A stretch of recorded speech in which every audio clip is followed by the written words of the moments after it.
안녕하세요. 버추얼 그리고 AI라는 주제로 스피커 세션에서 발표할 GDSC 숙명 머신러닝 코어 멤버 조유림입니다. 여러분 혹시 이 광고 한 번쯤 다들 보신 적 있으실까요? 별것도 없어 보이는 평범한 광고인데 뭐가 특별하다고 제가 지금 이걸 보여드리는 걸까요? 해당 영상의 주인공은 우리나라 버추얼 휴먼인 오로지인데요. 여기 나오는 로지는 그저 사람이 아니라 가상인간, 즉 버추얼 휴먼입니다.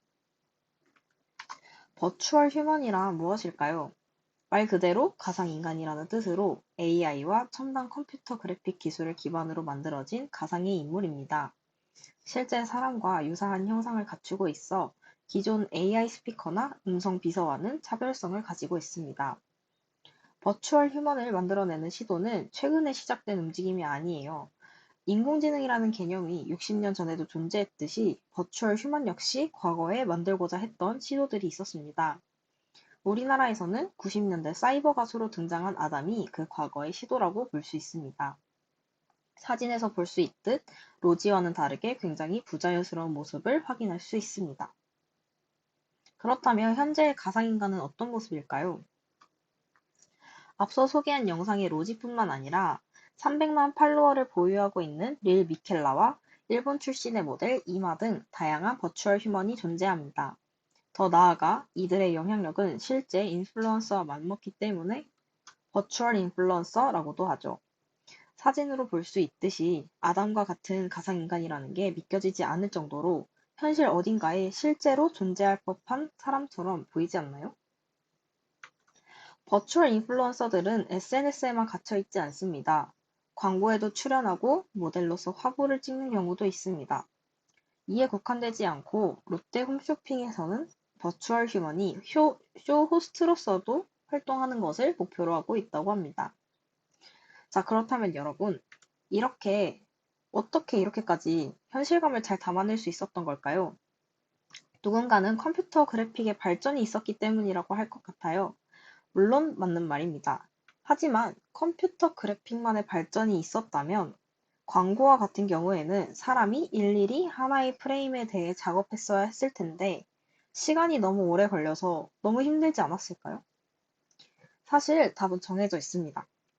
컴퓨터 그래픽 기술과 함께 딥러닝, 인공지능의 발전이 있었기 때문에 오늘날의 버추얼 휴먼들이 넓은 폭에서 활동할 수 있었습니다. 실제로 앞서 보여드린 로지의 그 광고가 광고로 나오기 위해서 실제 인간이 직접 촬영하고 딥페이크 기술로 로지의 얼굴을 합성했다고 밝혔습니다. 그럼 슬슬 오늘 스피커 세션에서 제가 무엇을 말할지 감이 잡히실까요? 오늘은 가상과 현실을 자연스럽게 이어주는 딥페이크 알고리즘에서 주로 활용되는 딥러닝 모델인 겐에 대해 알아보도록 하겠습니다. 딥페이크라는 용어를 정말 많이 들어보셨을 거예요. 딥페이크란 인공지능을 기반으로 활용된 인간 이미지 합성 기술입니다. 기존에 있던 인물의 얼굴이나 특정한 부위를 영화의 CG처럼 합성한 영상 편집물을 총칭합니다.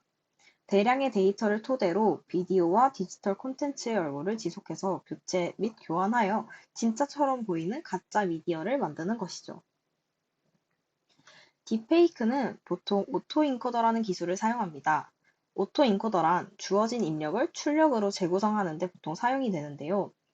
인공지능이 얼굴 이미지를 부위별로 분해해서 다시 원본 이미지에 가깝게 재조립하는 과정을 반복하며 학습을 거치게 됩니다.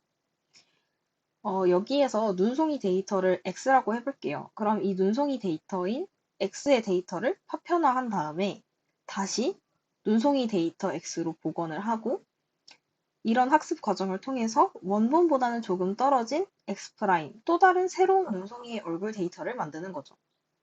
얼굴 데이터를 쪼개는 과정은 단 하나의 인코더로 경험을 계속 축적해 나가면 얼굴 데이터를 다시 원본으로 되돌리는 작업은 디코더가 담당합니다. 이때 디코더는 인코더와는 달리 각각의 데이터마다 존재하게 됩니다. 여기서 말이 좀 어려울 수 있을 것 같아서 좀 더 직관적으로 이해할 수 있게 트럼프 사진에 케이지의 얼굴을 합성해 보는 걸 설명해 볼게요.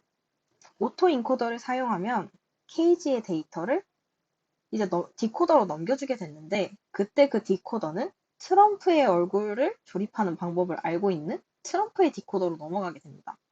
다시 말하면 트럼프의 디코더에 케이지 얼굴 데이터가 넘어가게 되는 거죠. 그렇다면 트럼프 디코더는 트럼프의 눈과 코, 입, 그 여타 그런 얼굴 구성에 전반된 조립 방법을 알고 있어서 케이지의 얼굴 데이터를 적재적소에 맞게 합성을 하게 해줍니다.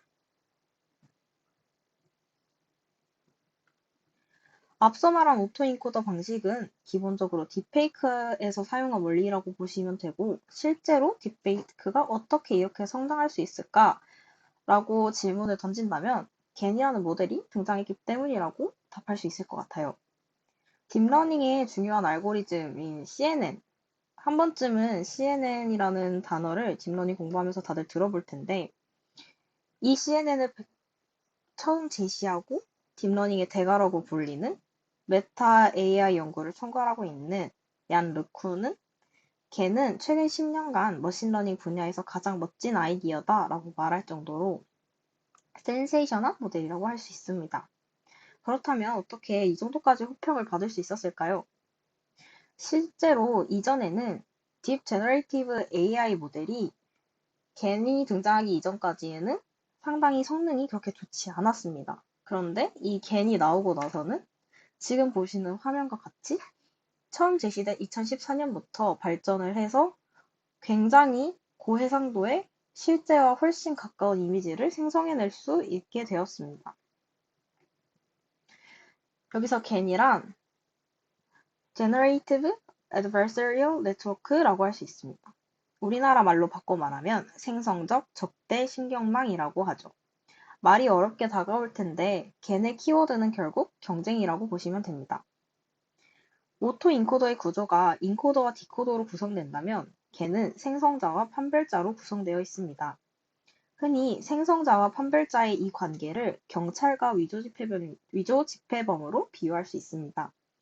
위조 집회범은 진짜 같은 화폐를 만들어 경찰을 속이기 위해 최대한 열심히 노력하고, 경찰은 이 위조된 지폐를 정확하게 판별하기 위해 노력한다는 것이죠.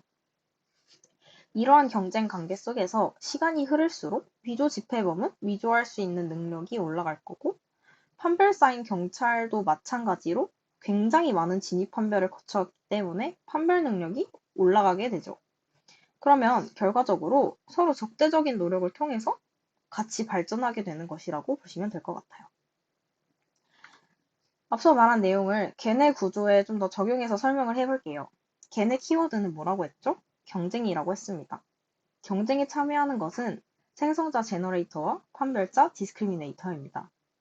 위조 집회범이자 제너레이터인 이 생성자는 학습시킬 때의 목표가 디스크리미네이터가 진품이라고 판별할 수 있도록 만들어내는 것입니다.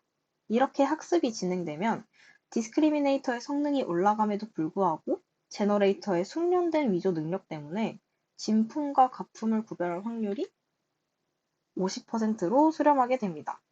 보통 우리는 머신러닝이나 딥러닝 같은 데에서는 에러 레이트나 로스를 0에 가깝게 만드는 게 이상적인 수치라고 생각을 하는데, 여기에서는 그와는 달리 50%라고 하죠.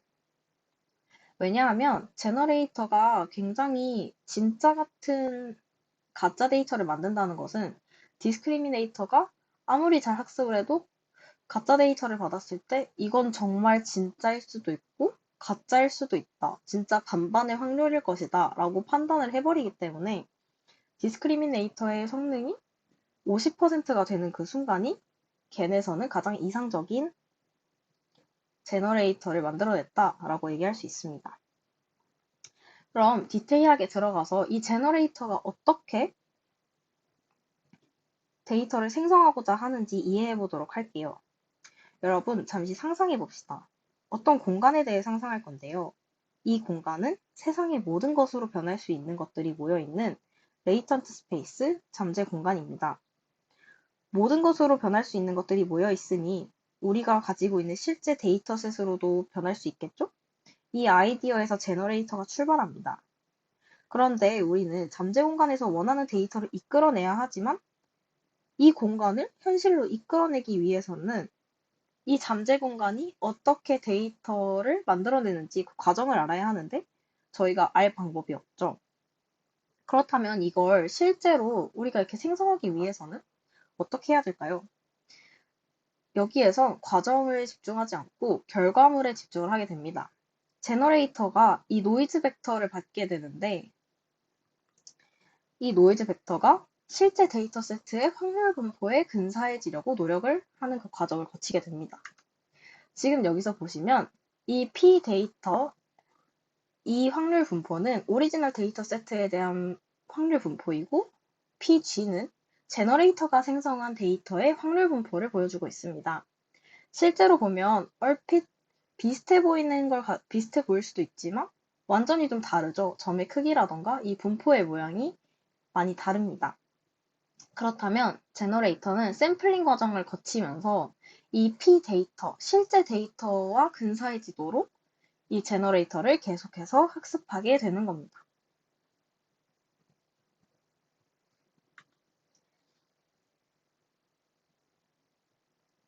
그렇다면 이러한 겐으로 실제 우리의 생활에서 어떤 것들을 해낼 수 있을까요? 많은 것들을 해낼 수 있지만 지금과 같이 보시는 사진은 광복절에 되게 핫했었던 유관순 열사와 윤봉길 의사의 생존 모습을 복원한 딥페이크 이미지입니다. 이런 식으로 좋은 목적에서 겐을 사용할 수도 있고 한편으로는 부정적으로 비춰질 수도 있습니다. 이 영상을 한번 보도록 할게요. We're entering an era in which our enemies can make it look like anyone is saying anything at any point in time, even if they would never say those things. So, for instance, they could have me say things like, I don't know, Killmonger was right, or Ben Carson is in the sunken place, or how about this? Simply, President Trump is a total and complete dipshit. Now, 이 영상에서 보시면 여러분이 보셨을 때에는 그냥 오바마가 뭐라고 얘기를 하는 것처럼 보이죠? 여기에서 오바마가 트럼프는 완전히 쓸모없는 인간이다 라고 말하는데요. 이게 실제로 오바마의 영상이 아니라 오바마의 딥페이크 영상입니다. 오바마의 제스처와 얼굴을 학습한 모델을 만들고 그 위에 인간의 성대모사로 음성을 씌운 그런 딥페이크 영상물입니다. 이런 식으로 가짜뉴스가 많이 퍼지는 경우도 있는데요. 이처럼 이제 겐이나 생성 모델에는 악용될 여지가 존재합니다. 사실 우리 딥페이크도 안 좋은 쪽으로 생각하고 있는 분들도 그런 소식에서 많이 들어보셨을 단어일 거예요. 이러한 생성 모델이 발전하면 발전할수록 현실과 가상 간의 구분이 힘들어지는 시대가 도래한다고 볼 수 있을 겁니다. 생성 모델이 만든 생성물인지 이걸 탐지하는 모델 역시 존재하지만 우리가 눈으로 보는 것들이 더 이상 우리의 생각에서 나오는 진실이 아닐 수도 있을 것 같습니다. 그럼 오늘 세션은 이상으로 마치도록 하겠습니다. 감사합니다.